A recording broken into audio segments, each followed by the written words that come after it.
month ago, I put these names up. They're your names, right?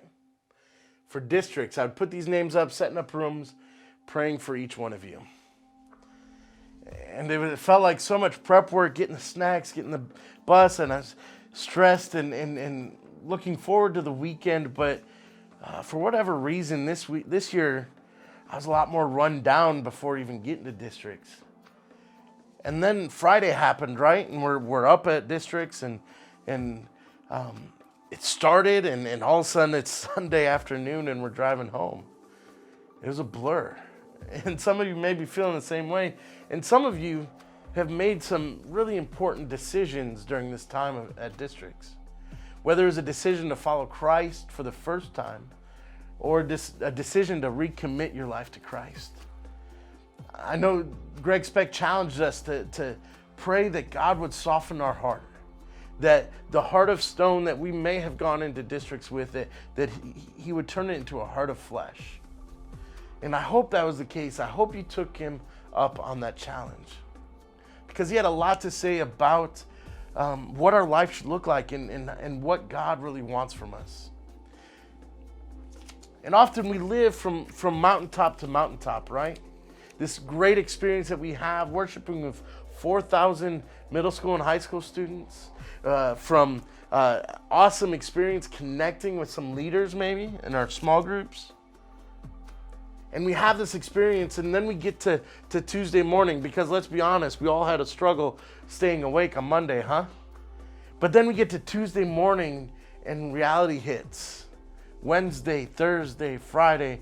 You may be watching this on Saturday or even Sunday right before Refinery. But reality hits, doesn't it? And you start to ask yourself, where are those 4,000 middle school and high school students right now? Where's the noise? Where's the lights? Where's the free stuff even, right? Where is districts? Where is Greg Speck? Where's my small group? Where's my small group leader? I'm all by myself. And you start to question the decision that you made. You start to question whether districts was a reality.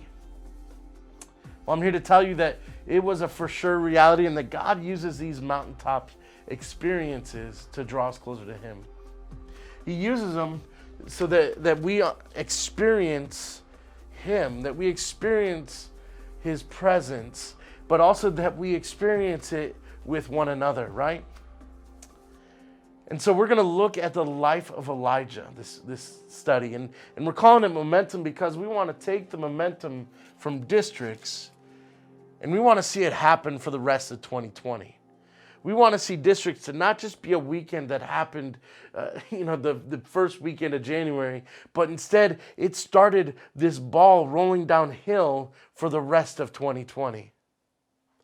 This momentum we're hoping to carry in our walk with Christ as we go through valleys, as we go through more mountaintop experiences.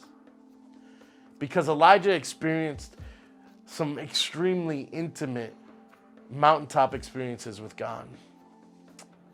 And he was one of the most depressed prophets of all time too. He experienced such great valleys as well, even immediately after these great mountaintop experiences. So we're going to look at the mountaintop, we're going to look at the valley, and ultimately we're going to look at the adventure that God has in store for you.